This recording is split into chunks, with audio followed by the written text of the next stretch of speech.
কি ব্যাপার, নৌকা আছে, মাঝি কোথায়? প্রচুর লেট হয়ে যাবে। কি করব বলো, মায়ের শরীরটাও তো খারাপ, না হলে এত ইমার্জেন্সি আসতাম নাকি?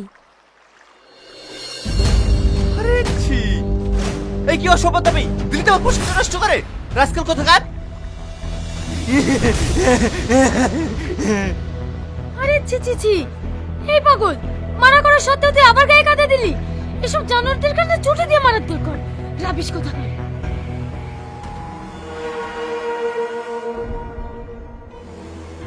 কি হয়েছে ভাই? আর বলেন না, এই পাগলটা কাদা ছুড়ে আমার পোশাকটাই নষ্ট করে দিল।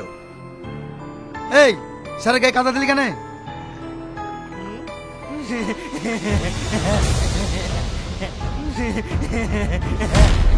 তুই আমার গায়ে কাদা দিলি না? হ্যাঁ, তোকে শেষ করতে পারছ? হ্যাঁ, তুই আমার গায়ে কাদা দিবি?